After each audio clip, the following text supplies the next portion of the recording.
Special thanks to the K Family Foundation, lead underwriters for MOSAIC.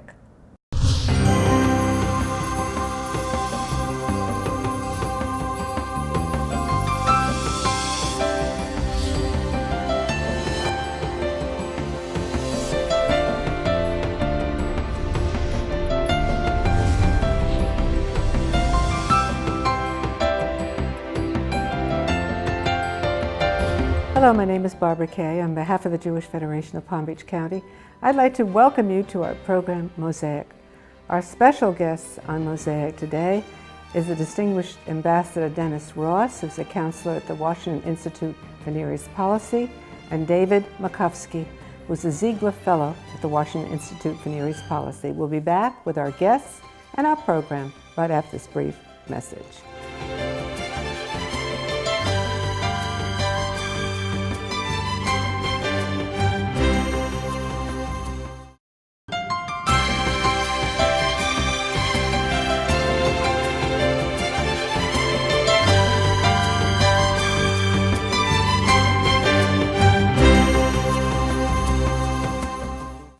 Welcome to MOSAIC. Welcome back to MOSAIC, Dennis. Nice to be with you. David, it's such a pleasure to be here. I have you with us. I really mean it. I know it's you just got off a plane and here you are, so terrific. Listen, I have 2 copies of the books that you both co-authored on myths and illusions and where America should go, in terms of the Middle East. I think we should start there. What, at this point, is the relationship between America and the Middle East at this point, Israel? Is it good? Well, I think I will say from one standpoint, I think it probably has never been better. Meaning on the question of security, the nature of the relationship, the nature of the discussions, the scope of what's involved, the kind of exercises, the assessments that are made, the relationships between the security establishments, they have never been as strong as they are right now. Really? Yes. Yeah. You feel that way too, David? Yeah, I think on security issues, listen to what the Prime Minister of Israel says and the Defense Minister.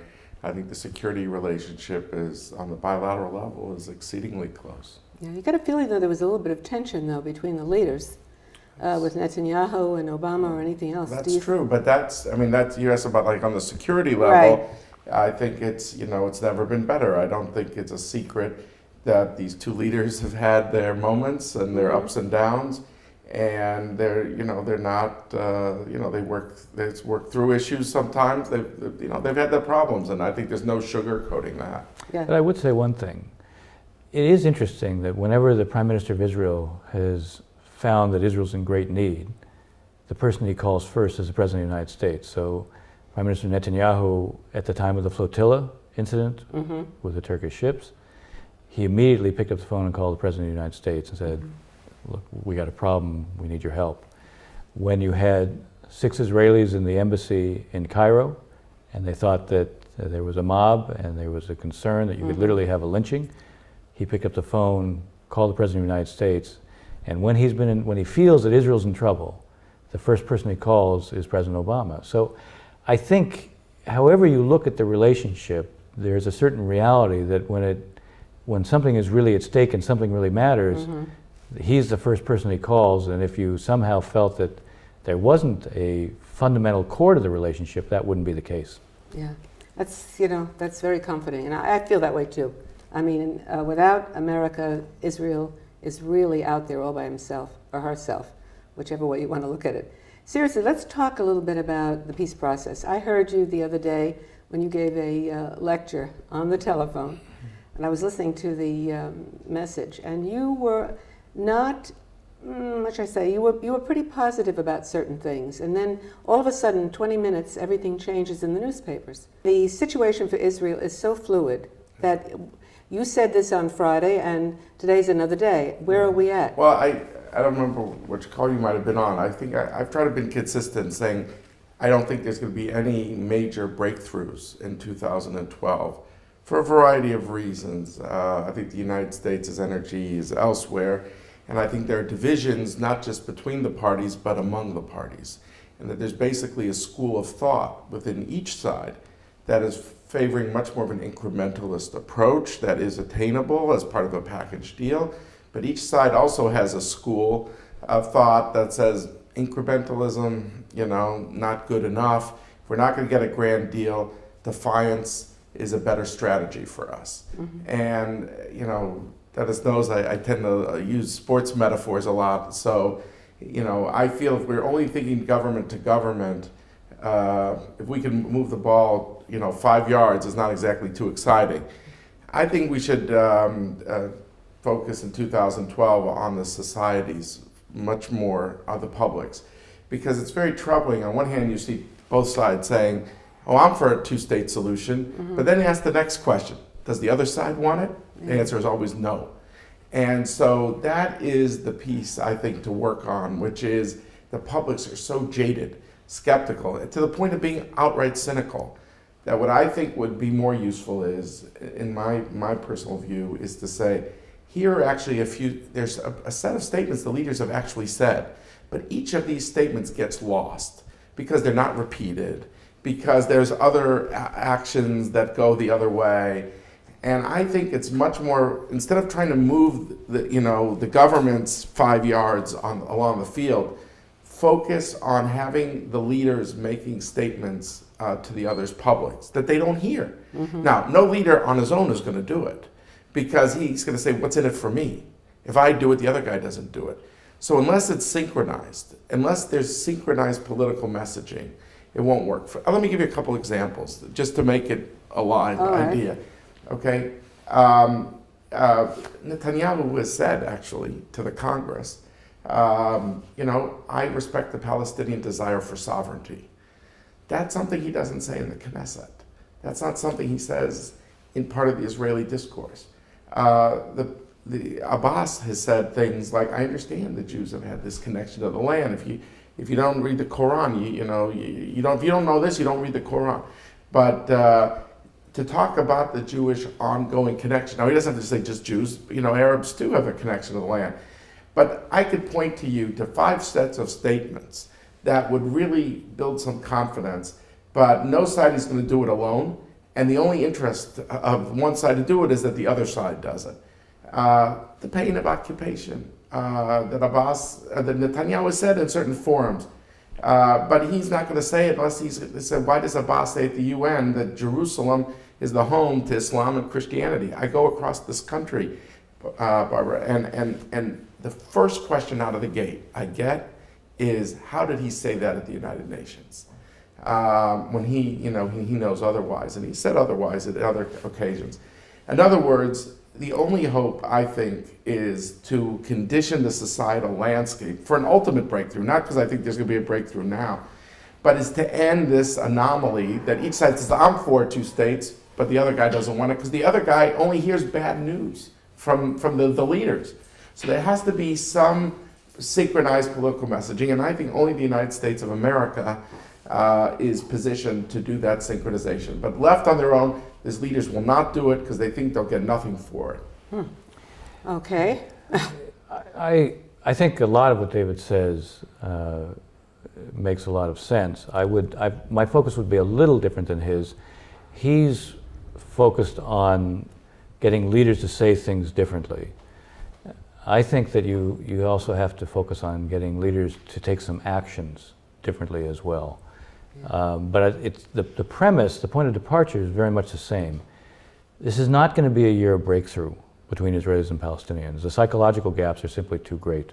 And because the psychological gaps are great, that affects how each side sees the substance. And what David said about the publics being jaded is completely right. There's a disbelief. In the case of the Israelis, they really don't believe the Palestinian public and the Palestinians generally are going to accept Israel for what it is, which is it is the state of the Jewish people. And Palestinians look at Israelis and say they'll never really accept our independence. They always want to retain a degree of control. So what you have to do is it has to go beyond words, because each side is willing to interpret words and say, well, they have a hidden purpose for saying that. You've got to have some steps on the ground that will reinforce the words. So if you're talking about synchronization, you're talking about synchronization not only between words, but also between actions. Yeah, one of the things that you wrote that I read about and I thought was fascinating, we talk about the ABC. Yeah. Explain that concept, because that makes a lot of sense. Back in 1995, the interim agreement was concluded. The Oslo process started with the Gaza-Jericho agreement, then there was an interim agreement. The interim agreement created the Palestinian Authority basically in the West Bank, and it divided the West Bank into 3 zones. Area A is where the Palestinians would have civil and security responsibility, security being defined as relating to all security responsibilities. Area B would be where they had civil responsibility and policing responsibilities for law and order issues, but not for terror questions. The Israelis would retain responsibility for that. Area C is where the Israelis would basically retain civil and security responsibilities. There could be limited areas where Palestinians might have some rights in the civil area, but primarily Israel would retain the responsibility. Now, at the time of the Wye River Agreement, the size of the A area was expanded significantly, so it was up to 18% of the West Bank. And during that period, up until the worst of the Second Intifada in 2002, Palestinians basically had responsibility, civil and security responsibility, and the IDF didn't go in there. For a period of several years, they were on their own. The IDF did not go in there. Now, Area B was about, well, a little bit less than 22%, and Area C is 60%. So the majority of the West Bank remains an area where the Palestinians really don't have any kind of jurisdiction. And what I was trying to suggest in the article you wrote was there are those Palestinians who believe in nonviolence. And if there is a high probability of an election sometime this year, which I think there increasingly is, then it's very important that those Palestinians who believe in nonviolence actually get validated. When the Israelis did the deal for Gilad Shalit, I understand why it was done, because the Israeli state and the military have a compact with every citizen who goes into the army. If something happens to you, we'll do whatever it takes to get you back. I completely understand that. But in doing the deal for Shalit, where 1,000 prisoners in 2 tranches were released, including 287 who were serving life sentences, what the Israeli government did is they got Shalit back, but they validated the Hamas narrative, which is violence works. So if you're going to have an election, and you have those who embody violence and say this is the way to deal with the Israelis, and those who believe that nonviolence and coexistence is the answer, it's very important if the future identity of the Palestinians is going to be shaped by an election, that it's very important that those who believe in nonviolence are the ones who get validated. So what I was trying to suggest is take steps in Area A, in Area B, and Area C that will demonstrate that Israeli control or occupation is receding. And what it means is it then shows that people like Salam Fayyad, who has been engaged in a state building process, that his way works. He's accused of making occupation acceptable. What he's really trying to do is to show that this is the way to end occupation. And if there are steps that show that, well, his way is working, the occupation is receding, it's shrinking, then people like Fayyad will be strengthened. And I think it's in everyone's interest that that be the case, first and foremost the Israeli interest. Yeah. But what I've read now is Abbas is working with Hamas at this point, and Fayyad may be out in left field because there's going to be an election in Israel and election among the Palestinians and here. Well, so we have everybody changing. We don't know yet. I mean, you know, these news reports keep coming, you know, I'm going to unify. But I'm, you know, maybe one day he will. But I'm not yet convinced that they've got this thing teed up, that the Gaza Hamas people are with Mashal. There's been a lot of tension on the Hamas side. I think on the Fatah side, you know, Abbas has been the one who's been accused of losing Gaza in 2007. So there's nothing better if you're the guy who said, you know, under your reign the area is divided, to say, no, I'm the great unifier. I'm bringing the people back together. He has every interest to promote unity, but actually achieving it is going to be harder than something else, because that's going to come at a cost to him in terms of assistance. Israel giving the aid of, which is Palestinian money, I should say, customs duty, that's $1.2 billion, $400 million from the US Congress, that's $1.6 billion. The biggest giver to the Palestinian cause on the Arab side, I think the Saudis give $200 million on a good year. So it's one thing to say, I'm going to unify. It's another thing to say, I'm actually have done it because of the cost and the security cooperation, which getting to Dennis's point about validating nonviolence, creating calm in the cities, and enabling the conditions for prosperity or economic stabilization, that's all going to unravel. It's very possible it could unravel. And therefore, I see that there's this perpetual gap that's gone on for about a year now, that every few months there's a meeting, and they come out and the news wires say they've agreed on the reconciliation, Right. and yet nothing happens. So, I'll believe it when I see it. There is something to bear in mind, apropos of what David is saying. The idea of Palestinian unity is something that appeals a great deal to the Palestinian public because they see their division as making them weaker, not stronger. So for both sides, both Fatah and Hamas, each has to look like they're committed to unity, otherwise they're separating themselves from the Palestinian public. That's Right. point one. Point two, the essence of this deal is that they agree on the terms for the election. If you look at the polling in Gaza, Hamas is not very popular.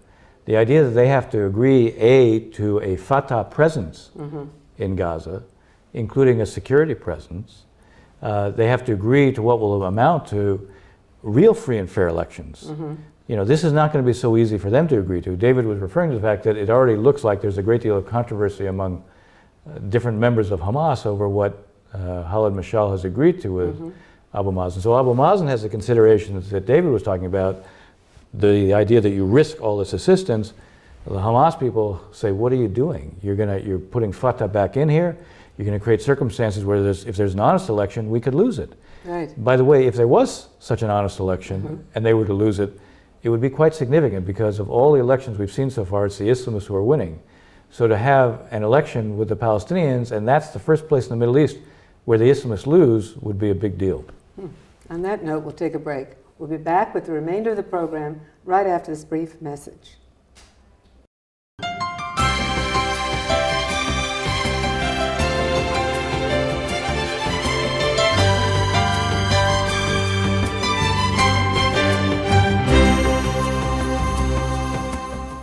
Welcome back to Mosaic. Prior to the break, we were talking about the peace process for 2012, and it's up in the air at this point. Nonetheless, David brought up a good point in the intermission here. He said, what about Iran? I think that's a hot topic. Oh my gosh, yes. Okay, let's discuss where we're at with that. Look, it's clear that the issue of Iran, I think we're getting to points where whether this is a year of decision for the parties is something very real. We've been talking about this issue for a very long time. Right.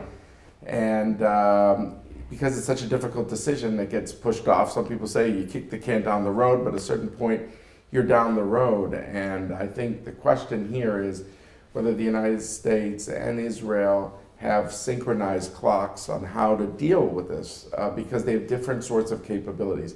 Let's be clear on one thing. There's no Curtis LeMays in this story, neither on the American side or the Israeli side. There's no warmongers here. Everyone wants to see a peaceful resolution of this crisis, whereby Iran cannot threaten its neighbors because Iran with a nuclear weapon means an accelerated nuclear arms race in the Middle East, probably with Saudi Arabia, Turkey, and Egypt. And there could be proliferation to non-state actors. Dirty bomb technology to Hezbollah. You could see an emboldening of rejectionists and intimidation of moderates. One Arab foreign minister I was in a group said, if you leave us alone with Iran, we'll become under their sway. It could really, if you add all that together, we're talking about a profound change in the balance of power. Not to mention that Israel is the only country being threatened repeatedly with its destruction. So I would just say that everyone would like to solve this issue peacefully and does not want to see Iran get a bomb. And the question is whether, with all the sanctions, which seems to have an impact, that the rial has been devalued 50% in the last month, the Iranian currency, Yes. whether indeed sanctions will be crippling or you'll have to think of other options as well. Well, I read something today. There was an op-ed piece in the New York Times about the fact that Syria and how we handle Syria could play a very crucial part in what comes out with Iran. I think it affects the balance of power in the region in a fundamental Yes. way. There's no doubt about that. I don't think, by the way, that simply because Assad falls, that solves the problem of the Iranian nuclear program. I do think David's description of this is a fair description, meaning everyone favors a peaceful resolution of this. What I would say is the potential to affect this through diplomatic means has gone up. It doesn't mean that it's a certainty that we can come to an outcome through diplomatic means, but it means the potential for producing a change in Iranian behavior is far greater now than it ever was before. You feel that way? Absolutely. And the reason is, A, the Iranians are isolated internationally in a way they've never been before. The best indication of that is you had a vote in the UN General Assembly, Right. not exactly a forum that is typically hostile to the Iranians. The vote was 106-9. No Muslim majority country voted with the Iranians, and the resolution called on Iran to protect diplomatic personnel. So they campaigned against it, and they lost in a dramatic way. Secondly, the balance within the region itself is shifting dramatically against Iran, in no small part because of Syria, but also because other countries that maybe before were feeling more coercible by the Iranians are not now. Best indication of this, Europe announces that they're going to boycott the purchase of Iranian oil, and Saudi Arabia immediately announces they're going to fill in the gap. 18% of the Iranian exports go to Europe, so that means someone has to provide it if they're not going to buy it from the Iranians. The Saudis said, we will fill in the gap. Iran immediately announced this is an unfriendly act, and the Saudis didn't back off. In fact, days later they said, we'll provide whatever supplies are necessary. And that says something about their own perception of the regional balance of power. So Iran is isolated in a way they've never been before. In the region, in no small part because of Syria, but also because others feel less coercible, the shift is clearly taking place. And the last point is the economic pressures, which are more acute than they've ever been. It isn't only because the devaluation of the currency, which is quite profound because that affects everybody. It's also that they get their revenue from selling oil. When 18% of what they sell is no longer going to be bought by one of the biggest consumers, it has an effect on others. China is walking away. China announced that they were going to buy, for the first 2 months, only half what they normally buy. Now, was that because they're joining the boycott? No. They were being good business people. They said, you're going to need to sell your oil now, and you're going to sell it to us at a heavily discounted price. By the way, the Chinese premier went to, in the last couple of weeks, went to the region, spent 6 days in the region, did not go to Iran. He announced in a very blunt way that Iran must not have nuclear weapons, and he went to Saudi Arabia, he went to the UAE, and he went to Kuwait.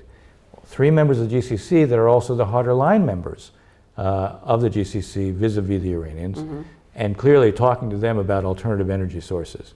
So what you're seeing is not only the isolation, but you're seeing that the Iranians are paying a price. Now the logic, the strategy of the Obama administration has been put Iran in a position where the price gets so high that they have to seek a way out, and then give them the way out, but then they have to be prepared to take it. Right now, the Iranians are saying they're prepared to come back to the table with the 5+1. This is the permanent 5 members of the Security Council and Germany. A year ago, Iran would not talk about their nuclear program, which is why after 2 sessions it was called off. There were sessions in Geneva and then Istanbul, and then the 6 said, until you're prepared to talk about the nuclear program, we're not having any more of these meetings. Now the Iranian foreign minister says we're going to meet again, and he says we're prepared to talk about the step-by-step approach that the Russians are proposing. That proposal, it is a Russian proposal that was developed out of what was put on the table last year by the 5+1 that the Iranians would not talk about. Isn't it interesting? They weren't prepared to talk about their nuclear program last year. Now suddenly they're prepared to go and talk about their nuclear program precisely because they're under pressure.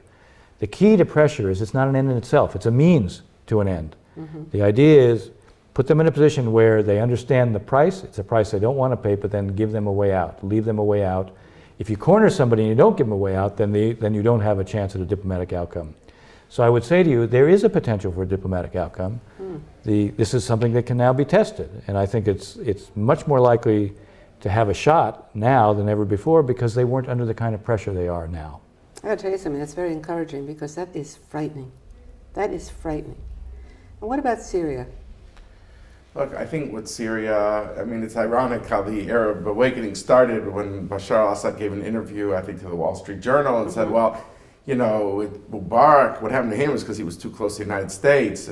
People like me who are closer to the people, we would not have these problems. And he has killed, I think, now close to 7,000 of his own people, horrible. Which is just bloody. I mean, if you took all the, other conflicts in the Middle East, I don't think you would see 7,000 people was killed by their own people. So we're seeing something very, this is a regime that's held Syria in its grip for 40 years or so.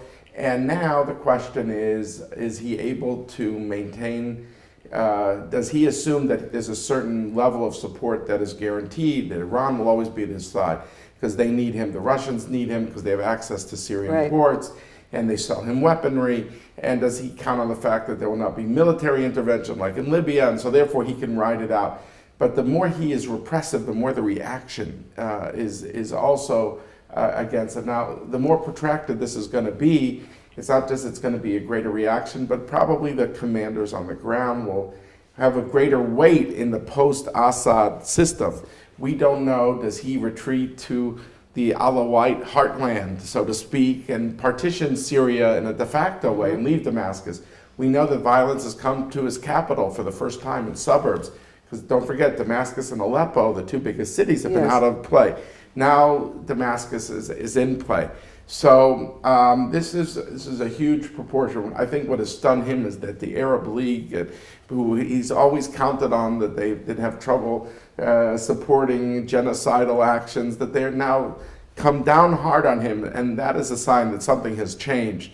Now, whether he's going to be able to ride it out, I think it's just a matter of time till he goes. But this is a very tragic situation that's going on, and I can't believe someone who keeps killing his own people could survive, because unlike his father's generation, when you killed 20,000 people in Hama in 1982, we're cutting up to the 30th anniversary. Now we have flip phones, we have Skype, we have the internet, people are aware. We have YouTube, and now people are aware. And if there's one lesson of Libya, I think for him is that what triggered the international system was a sense of an impending massacre of mass proportions. I think he's counting on the fact that if he flies under the radar screen, he could keep going. Away. He can't do what his father did. Although we hear that his mother, by the way, is yelling at him and saying, you should be like your father. This is the way he handled it, and you're not tough enough. But it's a different era. It is a different era, and I would say one other thing. He's not Gaddafi. This guy's a bully. And the fact is, if suddenly he thinks the balance is shifting within Syria, he's not going to partition Syria. He's not going into hiding. This is a guy who leaves. I'm absolutely sure. I hope you're right. I hope you're right, too. On that note, I want to say thank you so much. Thank you, really. It was Pleasure. fascinating. And thank you for being with us as well. Be with us again next week when we have another look into the Jewish world. Goodbye from Mosaic.